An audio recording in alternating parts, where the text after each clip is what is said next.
이 부분은 모세가 호렙산에서 하나님을 만났을 때 하나님과 했던 대화 내용 중에 지금 나온 부분입니다. 하나님께서 모세에게 너 이집트로 가가지고 거기에서 이스라엘 백성들을 이집트에서 꺼내가지고는 가나안으로 인도를 해라 라고 이렇게 말씀하시거든요. 그러자 모세가 내가 누군데 그런 일을 합니까? 못합니다. 나는 입술이 둔한 사람입니다. 막 여러 핑계를 대잖아요. 근데 하나님께서 모세를 피하지 못하게 코너로 몰아가세요. 모세가 얘기해요. 그럼 이제 간다고 합시다. 그럼 이 이스라엘 백성들이라는 사람들한테 제가 누가 너를 보냈느냐, 내가 뜬금없이 가가지고는 나가자 하면 이 사람들이 저를 따릅니까? 내가 지금 누가 보냈냐고 저에게 물으면 제가 누가 보냈다고 하겠습니까? 무슨 말입니까? 당신의 정체를 나한테 가르쳐달라 이 얘기죠. 네. 이게 되게 도발적인 질문이에요. 이게 도발적인 질문인데 성경에서 내가 누구다라고 하나님께서 대답한 부분이 여기밖에 없어요. 나는 무엇이다 라고 이렇게 대답한 부분이 예수님께서는 이것을 요한복음 여러분 읽고 계시죠? 여러 번 나는 길이요 진리요 생명이다. 나는 선한 목자다 해서 히브리어로는 헬라어로는 에고 에이미라고 하는데요. I am 진술이라고 해요. 난 무엇이다 라는 진술을 요한복음에서는 여러 번 나타나요. 그런데 구약성경에서 하나님이 내가 무엇이다 라고 얘기한 적은 여기에서 딱 한 번 나옵니다. 이게 나는 스스로 있는 자니라 이렇게 되어 있잖아요. 그러니까 이거 저는 모세가 알아들었을까 싶어요. 지금 누가 널 보냈냐라고 물어본다면 그 사람한테 가서 나는 스스로 있는 자니라 라고 말씀하신 분이 나를 보내셨다 이렇게 얘기하면은 상대방이 알아들을까요? 못 알아듣지 않겠습니까? 네, 이게 무슨 의미인지를 우리가 알아들어야 이 출애굽기 이후로 펼쳐지는 하나님의 의도에 대해서 여러분들이 좀 정확하게 아시겠다 싶어서 저도 부족하지만 이 말씀을 좀 한층 더 깊이 여러분들과 나누고 싶습니다. 성경에서 하나님에게 누구냐고 물어본 사람이 두 사람 나타납니다. 바로 오늘 본문에 모세하고 신약성경에서는요 사도 바울이라는 사람입니다. 네, 사도행전 22장 8절에 보면 사도 바울이 예수님을 만났을 때에 주님 누구시니까 이렇게 묻습니다. 그때 예수님께서 뭐라고 그랬냐면 나는 내가 박해하는 나사렛 예수다 이렇게 말씀하십니다. 근데 오늘 본문에서 모세가 누구십니까 주님 이렇게 물었을 때 나는 스스로 있는 자다 이렇게 대답을 하시죠. 하나님이라는 신이 누구인지를 하나님 스스로 밝히셨는데 나는 스스로 있는 자다. 예, 하나님이 누구신지를 이 말씀을 통하여 이렇게 정확하게 인식하는 건요 굉장히 중요한 부분이에요. 왜냐하면 하나님을 우리는 만질 수가 없어요. 하나님 볼 수 없잖아요. 하나님의 음성을 들을 수 없죠. 지금 귀로 들을 수가 없다고요. 즉 우리의 육체는 하나님을 오감으로 인지할 수가 없어요. 그렇기 때문에 나는 스스로 있는 자다라는 말이 무슨 말인지를 정확하게 알아야 하나님을 대하는 인간의 태도를 결정할 수 있게 되는 것이죠. 그래서 하나님에 대한 하나님관, 하나님상을 우리가 어떤 식으로 가지고 있는지를 한번 살펴보고요. 우리가 뭘 오해하고 있는지를 한번 드러내보고 그럼 나의 하나님에 대한 인식이 어떻게 수정되어야 되며 어떻게 방향을 잡아야 되는지를 오늘 한번 이렇게 잡아보고자 하는 거예요. 조금 어렵습니다. 근데 우리 한빛 성도들한테는 저는 조금 어렵다라는 얘기가 여러분들이 충분히 들으실 수 있을 거라고 생각합니다. 저는 어렸을 때 꼬맹이 때 대예배에 참석했을 때 솔직히 말해서 못 알아듣는 말 하나도 없었거든요. 여러분 솔직히 안 그랬어요? 대회에 참석하면 무슨 말을 하는지 하나도 모르겠던가요? 전혀 아니잖아요, 사실. 다 알아들을 수 있어요. 솔직한 얘기로 우리 교회 꼬맹이들 여기 앉혀놓고 제가 설교하면 못 알아들을 것 같아요? 다 알아들어요, 사실. 그 녀석들이 모른 체 하는 겁니다. 다 알아요. 저도 어렸을 때 그랬으니까. 네, 한번 주의 깊게 집중해서 한번 들어봐 주시기 바랍니다. 먼저 우리가 보통 하나님에 대한 이미지를 어떻게 가지고 있는지를 확인하는 거 중요합니다. 우리는요, 하나님이 어떻게 생겼다고 생각하죠? 여러분, 하나님이 어떻게 생겼다고 생각하시면서 기도를 하세요? 대부분 대상을 생각하고 기도를 하기 시작하면 대상의 생김새를 상상하는 버릇이 있거든요, 사람에게는. 그렇기 때문에 여러분이 기도할 때 떠올리는 하나님의 이미지가 무엇인지를 한번 심각하게 생각해 볼 만해요. 우리는 무의식적으로 하나님의 모습을 하얀 머리와 하얀 수염을 달고 있는 근엄한 할아버지 형상으로 보통 묘사를 하려고 하면 애들한테 하나님 한번 그려보라고 하면 틀림없이 그렇게 그립니다. 여러분, 그건 르네상스 시대의 천재적 화가로 활동했던 미켈란젤로가 만든 하나님 이미지죠. 네, 시스티나 성당의 천지창조라는 천정화에 하나님이 그렇게 묘사되어 있습니다. 하얀 머리에 하얀 수염에 근육은 또 엄청 있으셔가지고 힘세게 생기셨어요. 그런 이유 때문에 천주교의 모든 성당과 연관된 조각이나 그림에는 하나님이 할아버지의 모습으로 조각되거나 그려져 있습니다.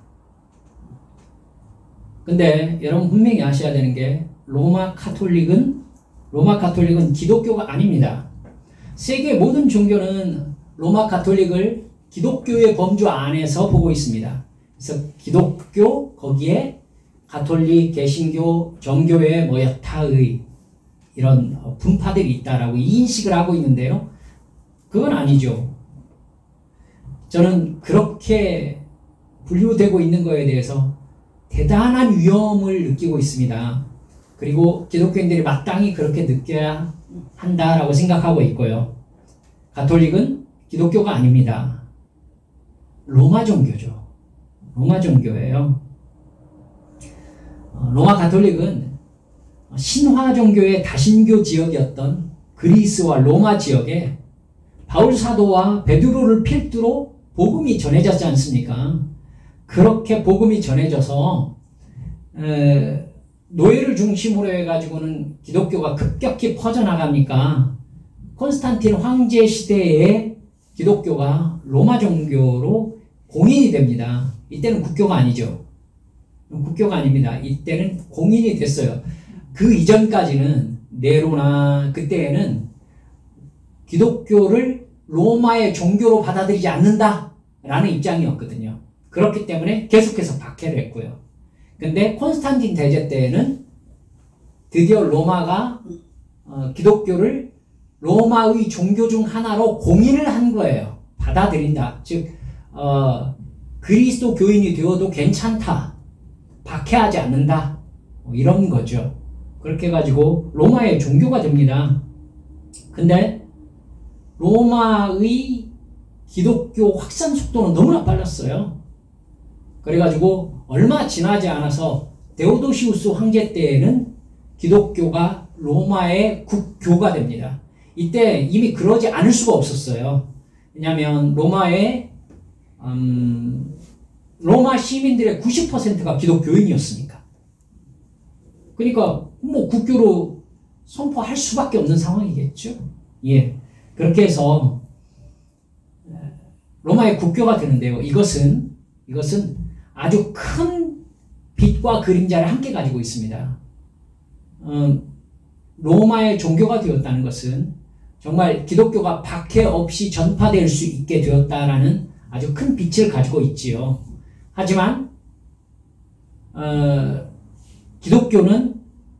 기독교가 권력을 배경으로 하게 되었다라는 이런 암이 있습니다. 어두움이 있는 거죠. 여러분, 권력의 속성이 무엇입니까? 이익입니다. 그럼 권력의 속성은 이익이기 때문에 이익을 뒷받침으로 한 종교는 반드시 첫 마음을 상실하게 되어 있습니다. 여러분, 고려의 국교가 무엇이었습니까? 느닷없이 우리나라 고려로 뛰니까 헷갈리시는가요? 불교였잖아요. 그렇죠? 여러분, 고려의 멸망의 단초를 제공한 게 불교예요. 국교가 권력을 기반으로 한 통치 수단이 될 때에 그 종교는 틀림없이 이익에 의해서 타락합니다. 이건 굳이 종교라고 할 것도 없어요. 나라를 다스리는 사람이 자기 이익을 추구할 때에 정치도 타락하잖아요. 똑같습니다. 그러니까 불교가 배경이 된 고려가 심각한 부패 현상을 보이자 나라 전체가 약해졌고 이성계가 위화도 해군을 통해서 새 나라를 창제한 게 조선 아니겠습니까? 그러니까 이성계는 철저하게 불교를 버렸습니다. 왜냐하면 불교의 폐해를 눈으로 봤잖아요. 거기에서 자기가 개혁했잖아요. 그러니까 철저하게 불교를 버릴 수밖에 없는 거죠. 여러분, 이러한 부작용이 로마 가톨릭에서 나타났던 것입니다. 그러니까 황제가 기독교를 국교로 삼고 권력의 기반으로 기독교를 삼다 보니까 여러분, 다수결이라는 것이 이제 종교를 이끌어가는 기반이 돼버리잖아요. 이러면 이제 문제가 심각해지는 겁니다. 여러분, 거기가 종교의 진공지역이 아니었잖아요. 그리스, 로마, 신화 종교가 있었잖아요. 그렇죠? 근데 그 사람들도 로마 시민이잖아요. 거기에 기독교가 들어가가지고 주도 종교가 되면서 로마 국교화 되었어요. 그러면 여러분 금방 알 수 있겠죠? 기독교와 신화 종교가 습합될 수밖에 없는 겁니다. 습합될 수밖에 없어요. 왜냐하면 목적이 권력이니까, 목적이 이익이니까. 그렇죠? 그러니까 이익 종교 중에 하나가 된 거예요. 세상 모든 종교 중에 하나가. 황제가 기독교를 권력의 기반으로 삼다 보니까 일반 대중에게 잘 알려져 있었던 그리스 로마 신화 종교와 기독교는 너무나 자연스럽게 섞인 겁니다. 결국 어떻게 되겠습니까? 하나님이 제우스가 된 거예요. 그렇죠? 아들 예수님이 있는데 어머니가 없어요.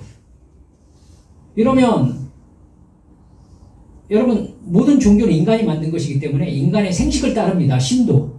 그렇죠? 신도 그래요. 그렇기 때문에 아들이 있는데 어머니가 없다는 걸 조화시킬 수가 없는 거예요. 그러니까 방법이 있잖아요. 마리아를 신적인 위치로 격상시켜서 하나님의 부인을 만들면 되는 겁니다. 그러면 굉장히 편한 게 생겨요. 왜냐하면 여성성을 하나님에게 입힐 수가 있어요. 그래가지고 마리아를 하나님의 진노를 다독거려 줄 수 있는 여성성의 중보자로 쓸 수 있는 거예요. 무슨 개념인지 아시겠죠? 그래서 마리아에게 가서 비는 것은 내가 잘못했는데 하나님이 나한테 진노를 할 것 같으니까 하나님 좀 잘 다독거려 줘라. 이런 개념이 생겨난 겁니다. 그래서 마리아를 중보자로 보는 것이죠.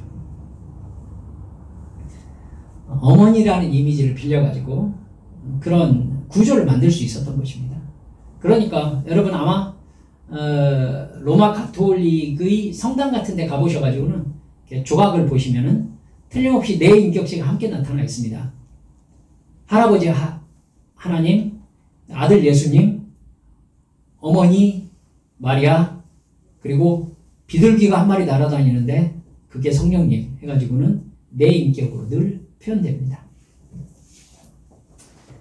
여러분, 이것 때문에 예수님의 제자들 역시 대대적으로 신적 위치를 차지하게 됩니다. 그래서 로마의 다신교와 기독교가 섞일 수 있게 된 겁니다.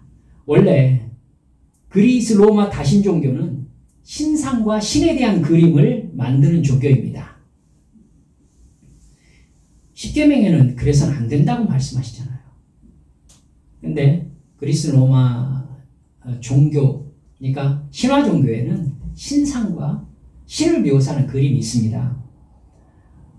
그들은 신을 인간과 똑같은 모습으로 만들고 그렸습니다.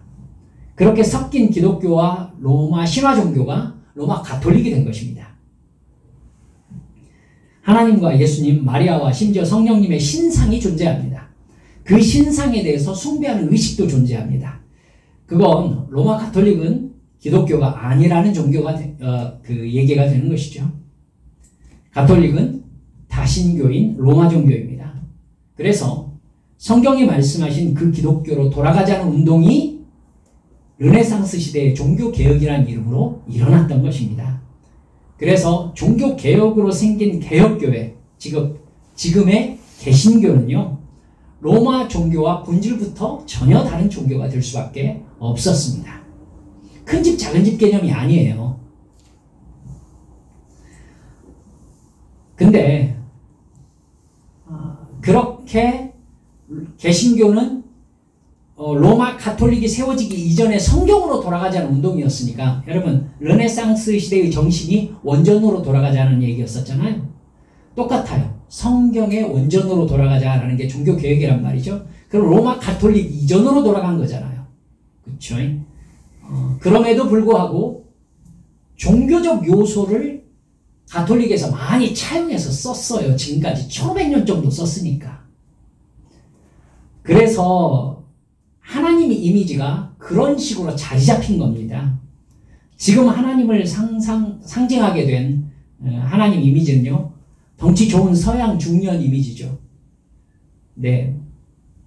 하지만 얼굴은, 여러분 그 얼굴은 서양 화가들이 이전부터 계속 그려왔던 제우스 얼굴입니다. 분명히 해야 될 것은요, 성경에서 말하는 하나님은 인간의 모습을 하고 있지 않습니다. 여러분 생각하면서 하나님의 손 하니까 손가락, 막 하나님의 얼굴 하니까 수염, 막 이렇게 상상하시면 안 됩니다. 하나님은 형체가 없으십니다. 예수님은 요한복음 4장 24절에서 하나님은 영이시다 이렇게 말씀하셨습니다. 영이라는 말은 히브리어로 루아흐 이렇게 발음합니다. 바람, 숨결, 영 이렇게 뜻을 가지고 있습니다. 무슨 의미죠? 형체가 없다는 뜻입니다. 그래서 니고데모에게 하나님께서는 거듭난 사람을 표현하면서 성령을 표현하시면서 바람과 같다라는, 여러분 기억하고 계시죠? 네. 얼마 전에 읽으셨을 것입니다. 요한일서 4장 12절에서는요, 어느 때나 하나님을 본 사람이 없다라고 분명히 얘기하고 있어요. 디모데전서 6장 16절에서는 이렇게 말씀합니다. 들어보세요. 오직 그에게만 죽지 아니함이 있고 가까이 가지 못할 빛에 거하시고 어떤 사람도 보지 못하였고 또 볼 수 없는 이시니 그에게 존귀와 영원한 권능을 돌릴지어다. 아멘. 이렇게 되어 있습니다. 하나님은 볼 수 있는 형체가 없으시다는 말입니다. 물론 여러분 아브라함과 롯과 이 모세에게 인간의 모습으로 나타나셔서 대면에서 이야기하는 모습이 성경에 기록되어 있죠.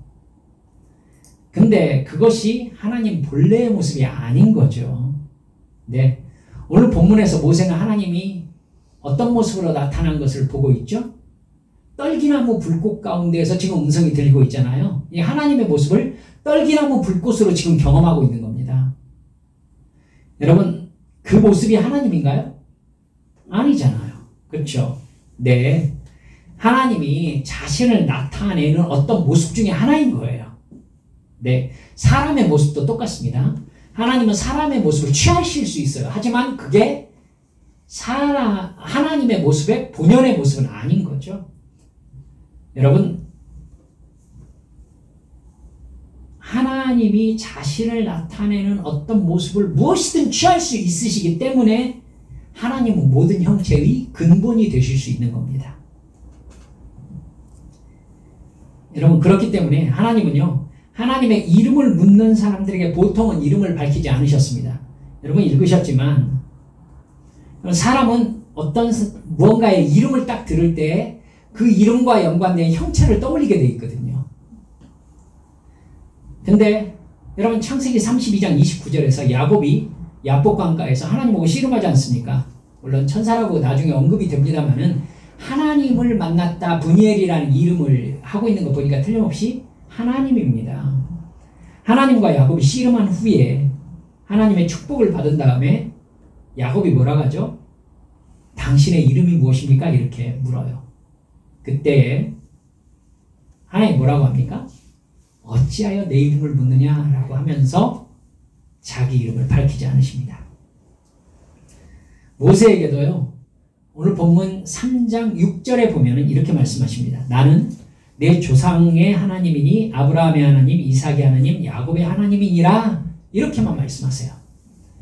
근데 모세에게 이스라엘을 구원하라는 사명을 주시자 모세가 내가 가서 누가 보냈다고 해야 합니까? 라고 하니까 여러분 하나님이 대답을 하시거든요. 왜냐하면 이집트의 이스라엘 민족에게 자기가 누구의 권위로 이런 일을 하는지 밝혀야 될 만한 어떤 권위의 출처가 필요했기 때문입니다.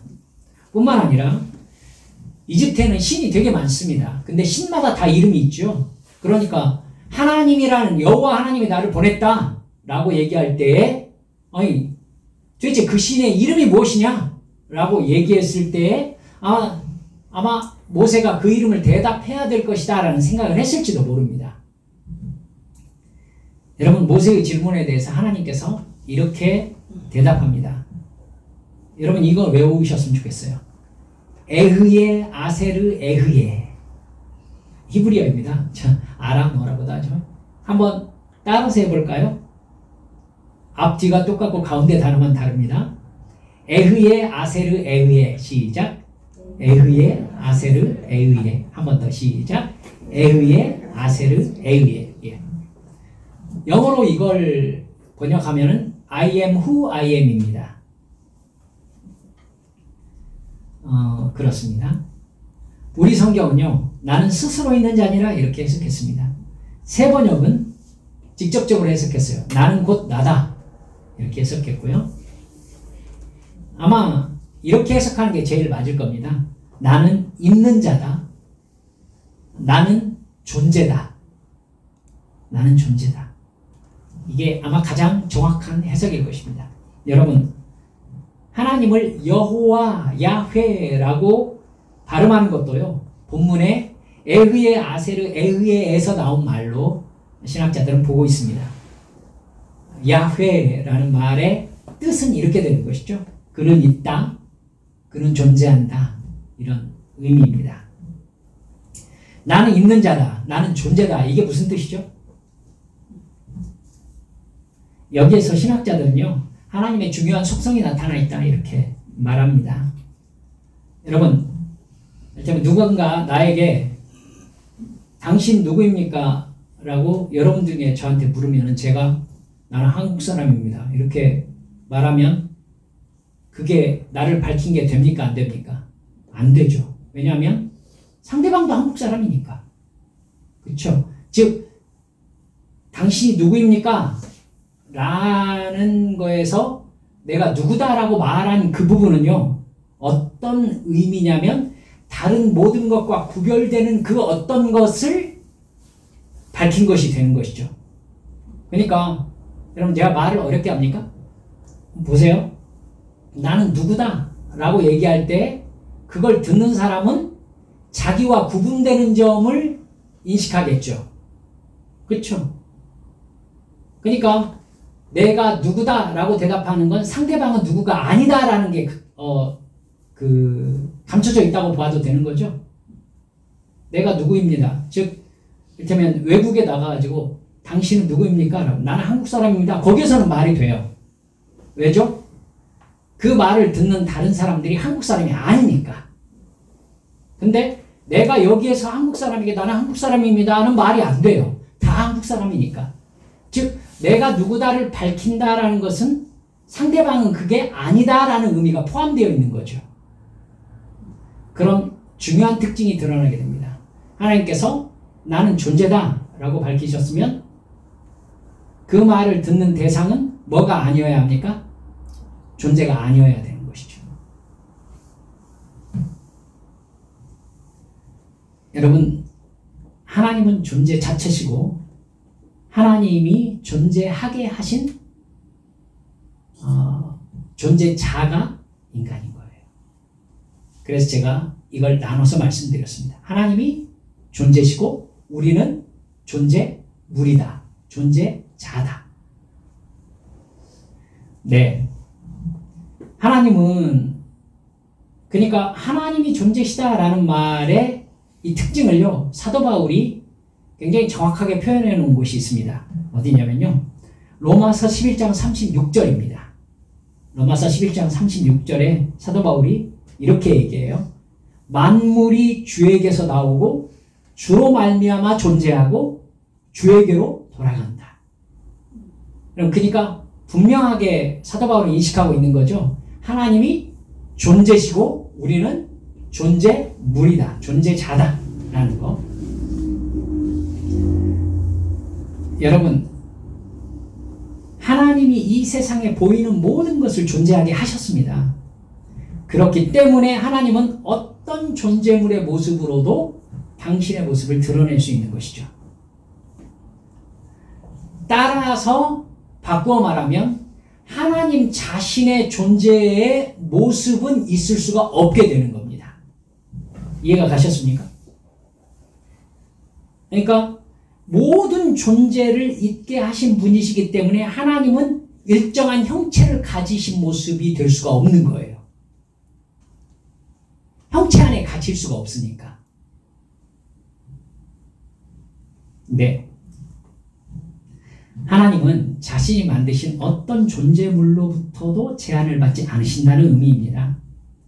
여러분, 이걸 확대해 보면 이렇게 설명드릴 수 있습니다. 이 우주라는 공간을 만드신 분이 하나님이시잖아요. 여러분, 그럼 우주라는 공간을 만드셨다는 얘기는 하나님이 공간을 만드셨고 공간 안에 시간이라는 법칙을 만드셨다는 얘기죠. 별이 움직이는 것, 지구가 한 바퀴 도는 게 24시간이잖아요. 그러니까 시간은 하나님의 창조물이 되는 것이죠. 그럼 하나님을 이해하실 수 있겠죠. 하나님이 시간 안에도 있으시지만 시간 바깥에도 계실 수 있는 것이죠. 하나님이 시간의 창조주이시니까.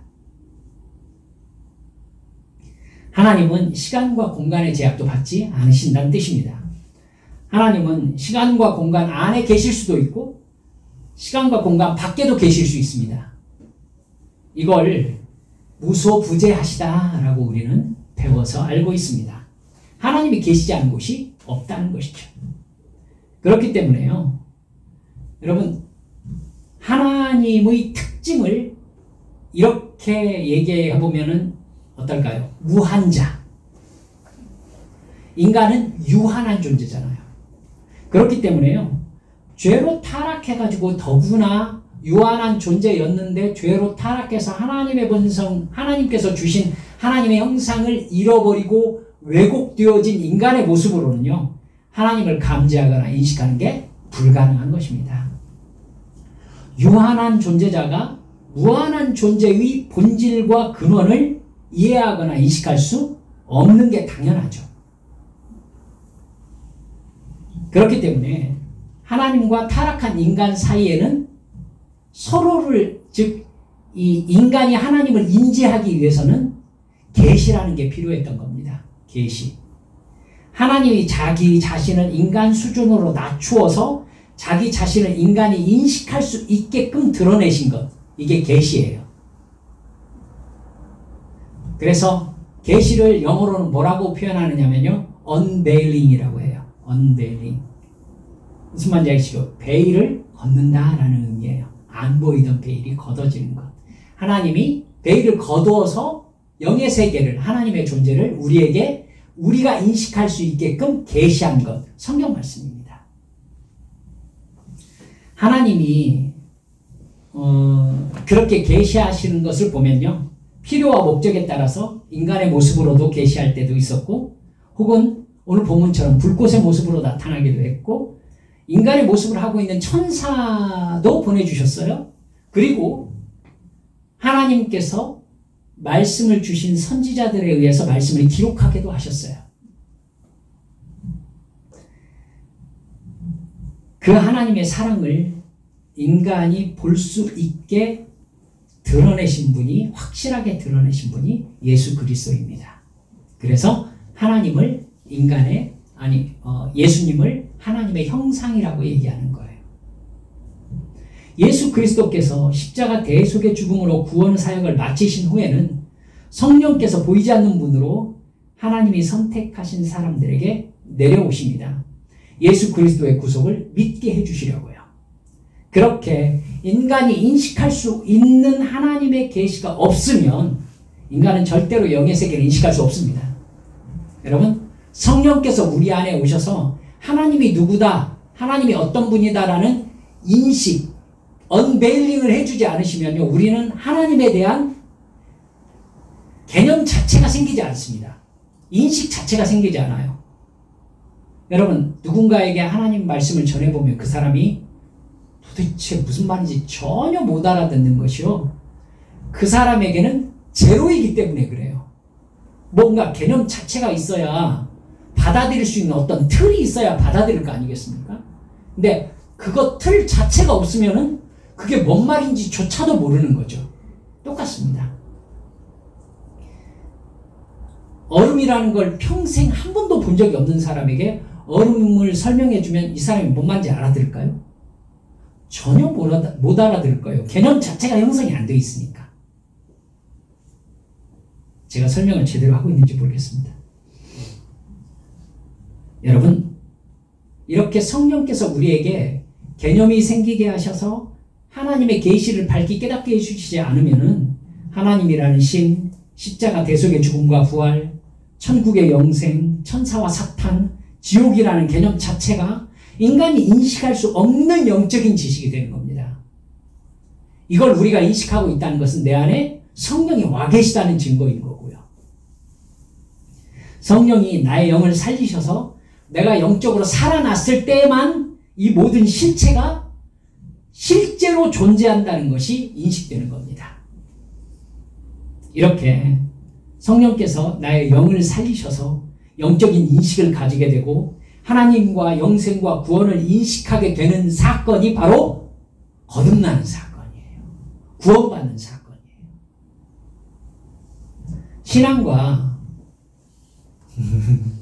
여러분들 듣기 쉽지 않으시죠? 네. 그래도 눈 동그랗게 뜨고 한번 보시기 바랍니다. 신앙과 아무 상관없는 사람이 뜬금없이 예수를 신비 중에 경험해가지고 예수 믿게 되는 경우는 거의 없습니다. 여러분, 그렇게 예수 믿게 되는 분 이 자리에 계십니까? 그렇게 예수 믿는 사람은 거의 없습니다. 완전히 없다고는 말씀드릴 수 없겠습니다만, 분명히 하나님이 누군가를 구원하시려면요, 하나님이 계시된 말씀에 대한 기본적인 지식을 가질 수 있는 배경을 제공하십니다. 이상하게 누구를 만나서 교회를 가게 됩니다. 이상하게 성경을 읽게 됩니다. 이상하게 다른 때와 다르게 기도하게 됩니다. 이상하게 예배에 집중이 됩니다. 이상하게 기도를 하게 되고 설교 말씀을 듣게 되는 경험을 하게 됩니다. 여러분, 틀림없이 여러분이 어떤 성령의 충만을 받으셔서 은사 경험을 한다든지 영적인 경험을 하실 때 틀림없이 그 전에는 이상한 주님께로 이끌림을 받는 어떤 일이 있었을 것입니다. 수련을 가야 된다든지 아니면 교회에서 어떤 행사를 해가지고는 모여가지고 함께 기도하는 어떤 모임이 계속 활성화되었다든지 분명히 그런 모임들이 있어요. 그러면서 영적인 것에 가까이 가게 되던 어느 날 하나님께서 신비롭게 나에게 찾아오신 겁니다. 그래서 내 영을 살리시고 내 영의 인식이 깨어나는 일이 발생한 거예요. 분명히 그 일을 경험한 사람은 독특하게 내 인생에 처음 겪거나 그 유일한 경험으로 기억을 하게 됩니다. 특별하고 신비로운 일인 것이죠. 그 일이 일어나면 그 사람은 거듭납니다. 이전과 다른 사람이 되는 것이죠. 그는 삶의 모든 영역을 하나님과의 관계를 통해서 생각합니다. 하나님을 생각하고 하나님과의 관계에 의해서 말하고 행동하기 시작합니다. 모든 관계와 추구하는 일에서 하나님과의 관계성을 염두에 두고 살아가는 것이죠. 그걸 종교개혁자들은 뭐라고 했느냐면 코람데오 이렇게 얘기했습니다. 따라서 해봅시다. 코람데오. 예, 코람데오가 무슨 뜻이냐면 하나님 앞에서라는 뜻입니다. 하나님을 인식하게 되니까 이 사람의 생각과 말과 행동이 하나님 앞에서 이루어지는 인식이 생기는 거예요. 믿는 사람이 되었으니까. 그러면 여러분 이 사람은 느닷없이 온 세상에 가득한 하나님의 존재를 느끼고 경험하기 시작하게 되는 것입니다. 이게 추상적인 얘기가 아닙니다. 나를 사랑하시는 하나님을 시시각각 느끼는 거 그냥 말만 있는 추상적인 얘기가 아니라고요. 여러분 혹시 패러다임 쉬프트라는 말을 들어보신 적이 있으십니까? 패러다임이라는 말은 생각의 틀이라는 얘기거든요. 패러다임 쉬프트 하면은 생각의 틀이 바뀐다라는 의미죠. 생각의 틀이 전면적으로 바뀌었던 어떤 일, 여러분 혹시 역사 이래로 배우셨던 것 중에 생각나는 게 있으십니까? 천동설과 지동설, 패러다임 쉬프트, 내가 세상이 완전히 바뀌었죠. 아니, 태양이 지구를 돈다라는 개념이 태양을 중심으로 행성이 돈다라는 세계관 자체가 바뀐 거 아닙니까? 생각의 틀이 바뀐 거죠. 이걸 패러다임 쉬프트라고 해요. 여러분, 거듭남을 패러다임 쉬프트라는 말과 연관시켜서 한번 생각을 해보세요. 그러면 이해하기가 편합니다. 그거 다라고 말씀드릴 수는 없지만요. 이렇게 설명할 수 있어요. 천동설을 주장한 사람은 프톨레마이오스라는 사람이에요. 지동설을 주장한 사람은요. 코페르니쿠스죠. 예, 그걸 증명하려고 했었던 사람이 갈릴레오 갈릴레이고요. 여러분, 이 프톨레마이오스와 코페르니쿠스가 바닷가에 서가지고 지는 해를 바라보고 있다고 해봅시다. 그럼 여러분, 이 패러다임에 의해서 이 사람이 경험하고 있는 경험이 달라져요. 여러분, 지금 천동설을 주장하고 있는 프톨레마이오스는 뭘 경험하고 있는 거예요? 지금 해가 지구를 돌기 위해서 밑으로 내려간 거예요, 지금. 다음에 동쪽에서 내일 다시 떠오를 거예요. 그래서 그 사람은 해가 내려가고 있구나, 이렇게 생각하겠죠. 여러분, 코페르니쿠스는 어떻게 생각할까요? 아, 지구가 한 바퀴 돌았구나, 이렇게 생각하겠죠. 여러분, 경험이 전혀 다르잖아요. 즉, 패러다임은요, 경험까지 결정해요. 이 사람이 무엇을 경험하는가를 결정한다고요. 이게 굉장히 중요한 부분입니다. 자기가 가지고 있는 패러다임에 따라서 경험이 달라지는 거예요. 하나님이 살아계시고 나에게 영생을 주시려고 나 대신 아들 예수 그리스도를 십자가에 못 박아 죽이실 만큼 나를 사랑하신 거잖아요. 이제 나는 예수님을 믿음으로 하나님을 아버지라고 부릅니다. 그 하나님께서 나에게 성령님을 보내주셔서 예수님 말씀대로 순종할 수 있게 해주시고 영원한 천국에 이르기까지 나를 한순간도 놓지 않으시고 인도하고 계시다는 걸 나는 믿고 있어요. 여러분, 그 믿음을 가지고 보는 세상과 그런 영적인 인식이 전혀 없는 채로 바라보는 세상은 완전히 다른 세상인 겁니다. 그 인식을 가지고 살아가는 사람의 삶의 경험과 그 인식이 없는 사람의 삶의 경험은 완전히 다른 경험이 될 수밖에 없는 거죠. 나의 패러다임은 나의 경험을 결정합니다. 믿음이 있느냐 없느냐에 따라서 완전히 다른 경험을 하는 거예요. 아침밥을 먹으면서 내가 돈 벌어서 아침밥 먹고 출근하기 위해서 먹는다 라는 사람과 하나님께서 나에게 일용할 양식을 주셨다 라는 사람의 아침밥 경험은 완전히 다른 경험인 거예요. 같은 아침밥을 먹어도. 그렇죠? 그러니까 기적이 필요한 게 하나님이 하나님 자신을 증명하시기 위해서 기적을 베푸는 게 필요한 게 아니에요. 내가 거듭나는 게 필요한 거죠. 그렇죠? 그래서 예수님께서는요, 여러분이 성경 신약 읽어보고 계시지만은 당신이 하나님께서 보낸 메시아라는 증거를 기적으로 우리에게 보여달라고 사람들이 몇 번 요청하잖아요. 하지만 하나님께서 뭐라고 그러죠? 악하고 음란한 세대가 기적을 요구한다. 난 너희들에게 보여줄 기적이 뭐밖에 없다? 요나의 기적밖에 없다. 인자가 죽었다가 다시 살아나게 될 것이다.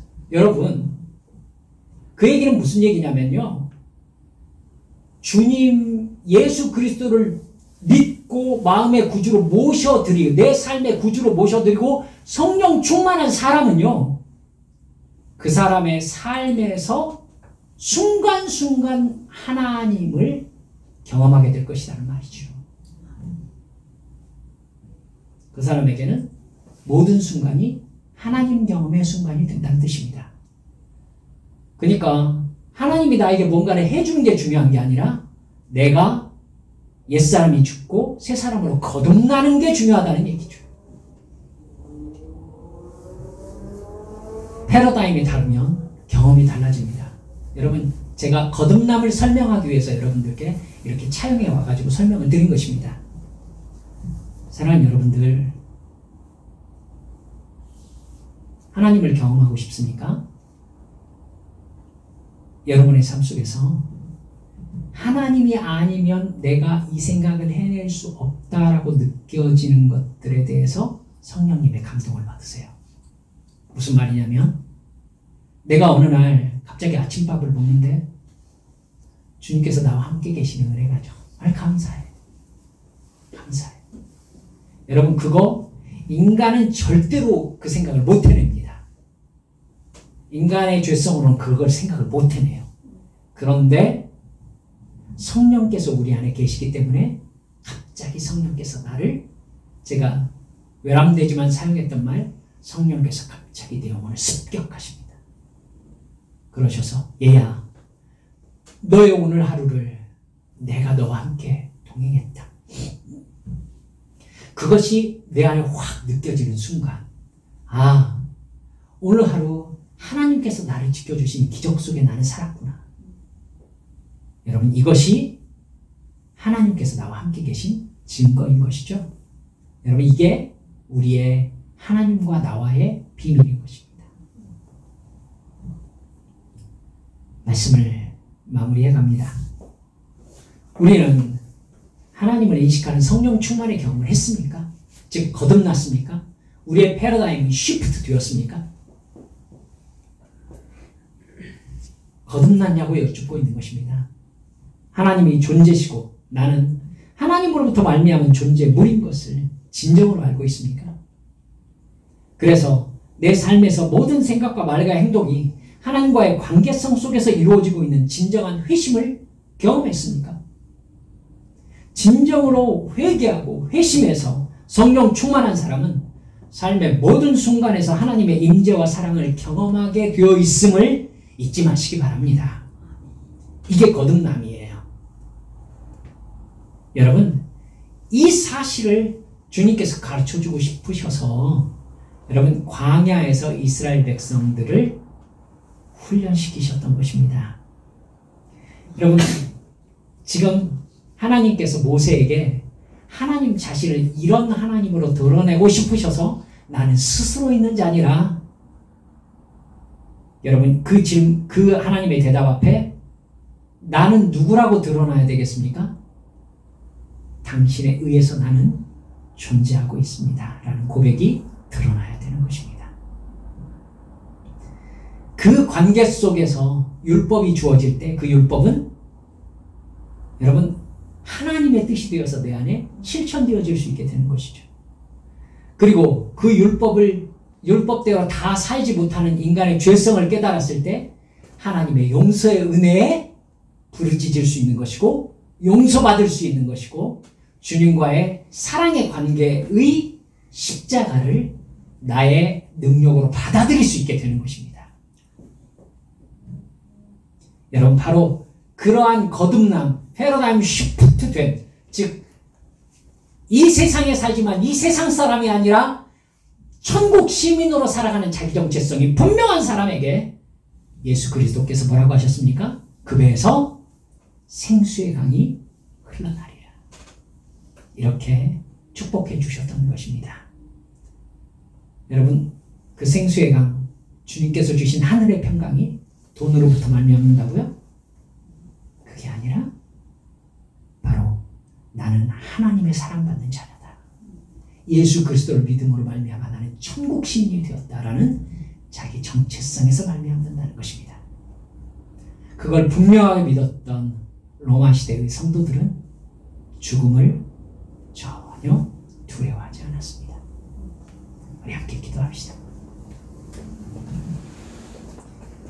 여러분, 이 시간 우리 기도할 때에 외람된 질문, 외람된 도전입니다. 내가 정말로 거듭났는지를 한 번 더 돌아보기를 원합니다. 내가 근심하고 있는 것, 걱정하고 있는 것, 어디로부터 말미암은 것입니까? 욕심으로부터 말미암은 것입니까? 여러분, 그렇다면 그건 어쩌면 하나님께 응답받아야 될 기도 제목이 아니라 회개해야 될 마음이라고 할 수 있을 것입니다. 우리 주님 앞에 주여, 주의 뜻을 가르쳐 주시옵소서. 주여, 제가 정말 거듭난 사람으로 나를 있게 하신 하나님께 속한 우리 주님과 함께 동행하는 하나님의 자녀로 주여 그렇게 살게 해주시옵소서. 이 시간 통성으로 주님 앞에 함께 기도하시겠습니다. 기도합니다. 아버지 하나님, 할렐루야.